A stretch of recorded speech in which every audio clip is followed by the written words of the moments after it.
That's us. Mm-hmm. Good afternoon and welcome everybody.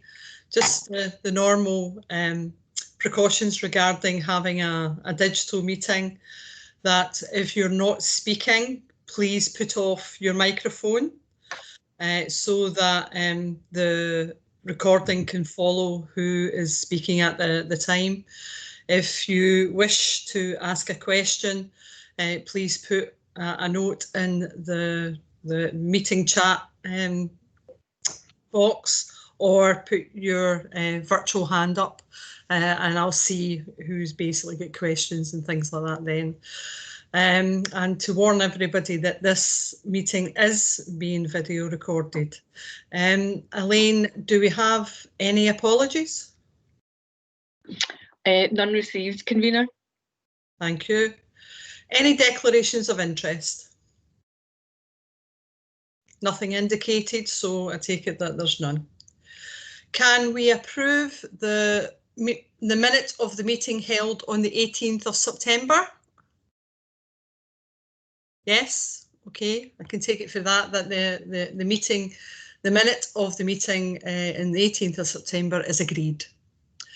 The revenue budget monitoring report, is there any questions on this report? Sorry, who has a question, sorry? TM? Yeah, it's myself, Chair. Okay, sorry. Yeah. Okay, just on the reserves, are certainly looking very healthy, convener, and I'm just to ask if we anticipate using reserves in the 21-22 budget, and if so, how much? Okay. Who's representing the council treasury? Anyone? I can't see. It's Christine McCourt. That's myself, Chair. Christine, could you answer that, please? Certainly. The revenue estimates for 21-22 are still being drafted at the moment. And as you'll probably recall from last year's estimates, there was an anticipation that some money would be used from reserves to fund the ongoing costs of individual electoral registration. We also had put some money aside from the Barclay funding that wasn't able to be spent due to timing issues, so that is also likely to be brought forward. But as I say, the plans are not fully drafted yet and approved. They'll come forward in February.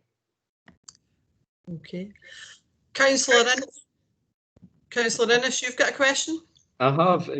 I was seeing in 4.2 it says within the gross expenditure there's a projected overspend relating to premises of 30k arising from the 2020 rent review of Robertson House. I wondered if that could be explained a wee bit better.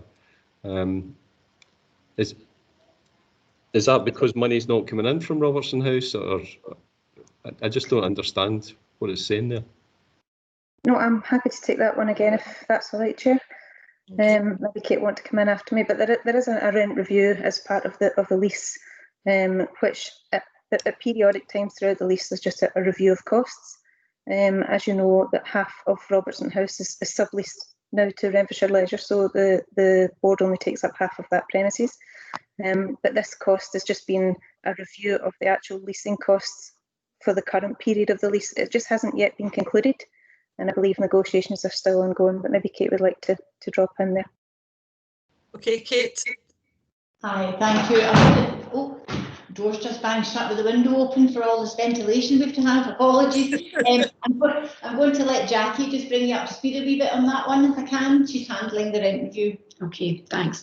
There's a rent review taking place just now. It's actually effective from the 1st of April this year. And it's anticipated that the rent will increase from the 30,250 or 32,000 up to like 60,000, which is why there's a £30,000 deficit. There hadn't been a rent review on the premises for 10 years, so that's why there is such an increase, but it's still being negotiated between ourselves and Renfrewshire Council at the moment. Okay, thank you. Okay. Seems a big jump, but there we go. 10 years is a big, but yeah. it's still being negotiated. Right, thanks. Okay. Any other questions on the review of the budget? Obviously, our next meeting will be having the full budget review in February, so we'll have a much more detailed outcome, I think, when it comes to that. So can we note the report? Great. Okay, thank you.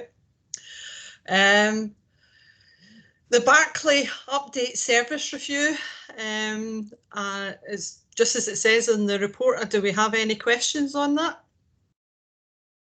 No? Okay. Can we note the report? Okay. The electoral update, the canvass. There is a few hands going up, Chair, so I'm not sure whether I've got questions or not. Oh, sorry. Sorry, Tom? Yeah, just the revaluation cycle, item 3, background number, the one in section 1. Does that mean we'll get more and more revaluations? And that means we're going to have more and more appeals? Kate, do you want to answer that? Yeah, thank you, Convener. Yeah, yes, Councillor. Yeah, we're moving to 3-year revaluations, possibly from 2023 if the existing revaluation, which is scheduled for 22, is postponed, but that's being discussed at Parliament just now. The reprogramming of this about whether the 22 is postponed or not. If it is postponed until 2023, it will be 3 yearly revaluations thereafter. So as part of the Barclay Review recommendations from the Barclay Review to the government, that if you make revaluations more frequent, the values of properties in the valuation roll will be more current and will reflect more of what's happening in and around the property market, rather than having a 5-year delay, which can make things, you know, go out of kilter. So especially, obviously, current times have shown us that that can move quite quickly. So the recommendation was to make it a better service for ratepayers, that they would get values more frequently.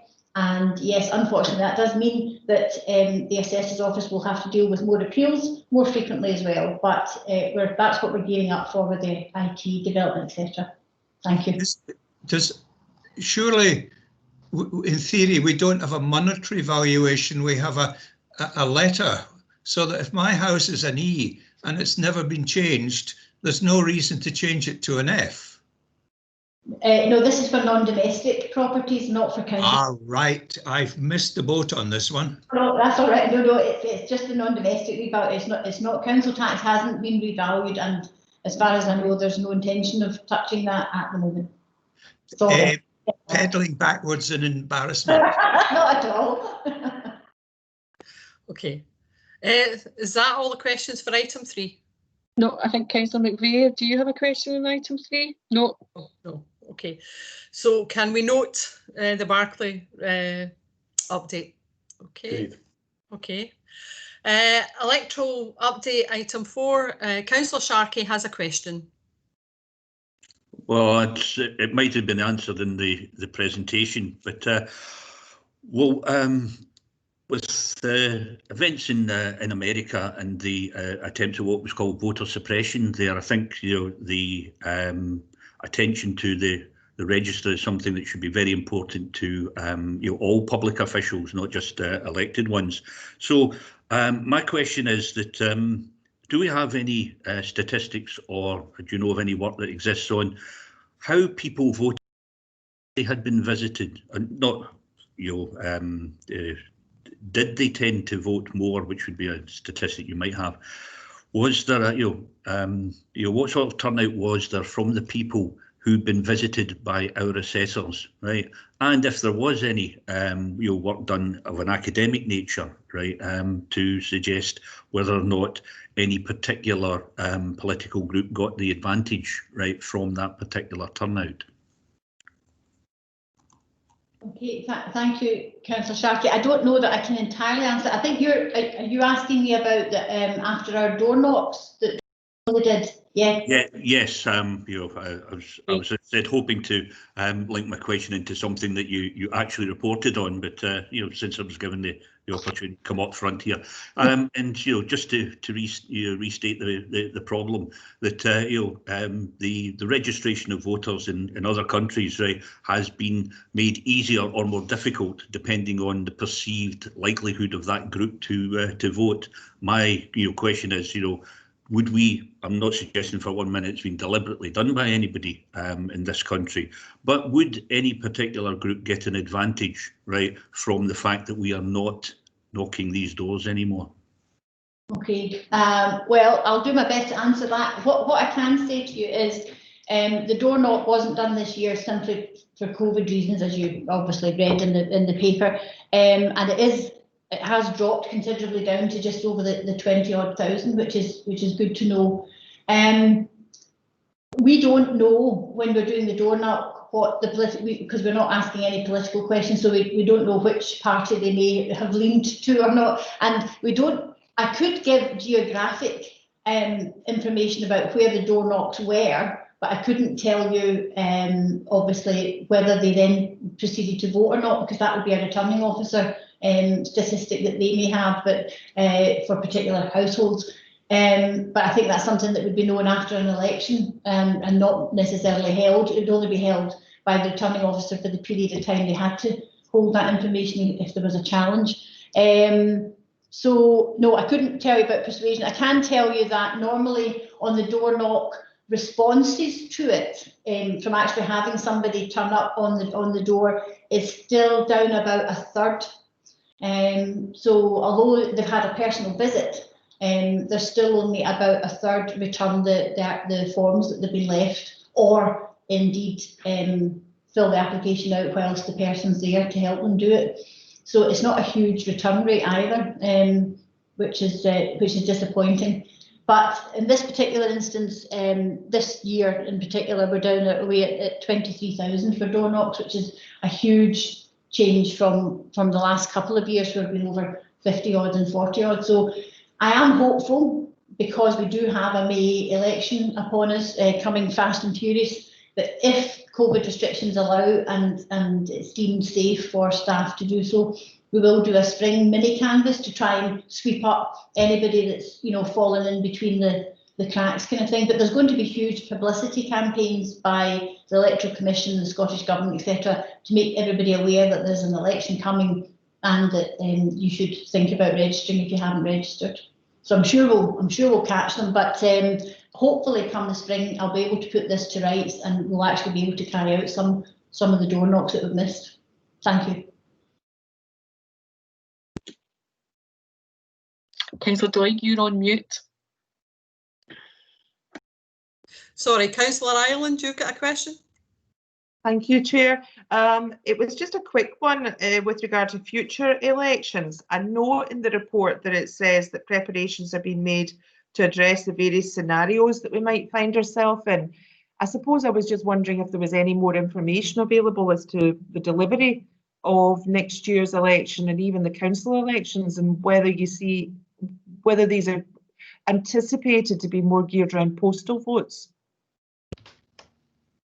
Okay, thanks for the question. Yeah, just now the committee in Parliament is taking evidence, I think, from various people. Yesterday, the electoral registration officer's representative was giving evidence at Parliament on it, and certainly the elected members there were very keen to know that could electoral registration officers deal with a big jump in postal voting, because who knows what situation we'll be in come spring. We have done scenario planning as a community across the whole of Scotland, all electoral registration officers, for a 40% uptake in postal voting, which would be significant for us. I mean, we are sitting just now with an electorate of around 265,000 people. And of that, at the moment, I have registered postal voters of 50,000. So it's not a particularly high percentage. I'm expecting to see that increase, and to that end, the Scottish Government have actually given us some funding and in the new year, the team and I will be looking to take on some temporary staff for sort of 13-week contracts to help build in some resilience should things go bananas and everybody decides to go for a postal vote. I think the government is, or the committee that's hearing evidence just now, is not decided that it would be an all postal. And I think there's probably not a direction of travel in that sense. I think there's still a view that there are a lot of people who would much prefer to turn up to a polling station.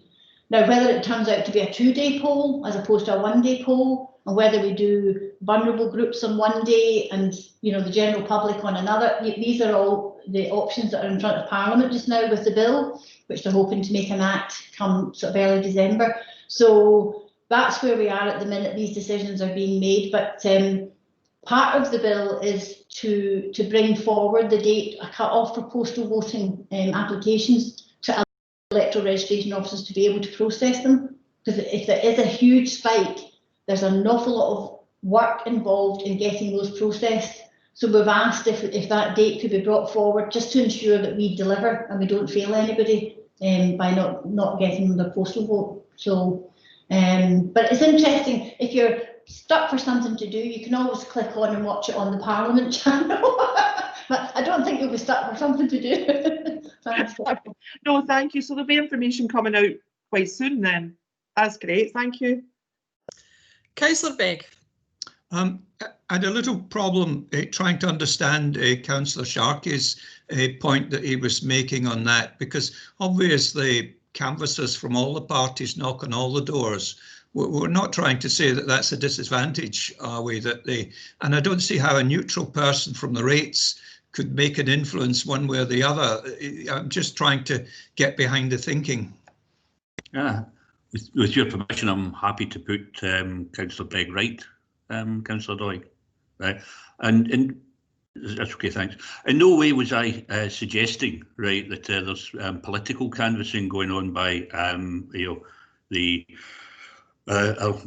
by our canvassers, meaning this organisation. No, what I was saying is that if our canvassers do not do the job that they usually do, would this then disadvantage some particular group? Has there been work done, and I'm thinking particularly of academic work here, because in the world of political science, the study of voting and voting behaviour has been very well detailed. I haven't managed to find anything on this particular subject, and will be glad if anybody is happy to point me in the right direction. But what I'm saying is, is somebody, right, who normally doesn't get registered until the door knocks, do they tend, right, to be in one particular group or another, so that it would be the advantage, right, of somebody to not have them turn out? And that's what voter suppression has been in America, where they've targeted particular groups and made sure that they didn't get on. Now, I have no suggestion that that goes on here, but what I'm asking is, if we do not do our normal job, will some particular group, right, political or even social group, be disadvantaged by us not knocking these doors? I hope that clarifies for you. Okay then, if that's all the questions for the electoral update, can we note the report? Agreed. Okay, thank you. The performance report. Has anybody any questions for the performance report? Can I just say at this point, I think the staff, under the difficult situation, have done a sterling job yet again, considering that they've had restrictions on going out to do valuations, and basically they're still got very high percentages of completing on time or within small time slots of work. So Kate, can you just say to all the staff a big thank you again? There is no questions, so can we note the performance report? Thank you. Non-domestic appeals. Again, the report shows that a lot of them have been settled, and we're down to a very small percentage of the non-domestic appeals still outstanding. A load of sterling work has gone on, Jackie, and again, thank your team for the sterling work that's going on. Does anybody have any questions? No, thank you. Can we note the report? Thank you. Okay. And that's us. That's us down to the date of the next meeting. As always, we're the earliest meeting that's on in the roll of the meetings that go on. So at this stage, it's a very early Happy Christmas and New Year to us all. And let's hope that the lockdown in Renfrewshire and East Ren is short, sharp, and basically gives us the chance to have Christmas with our families. So thank you everybody for coming, and the next meeting is at 2 o'clock on the 26th of February in the new year, and let's hope in a vaccinated year. Thank you for everybody attending. Thanks, Gabriela. Thank you. Bye-bye. Bye-bye.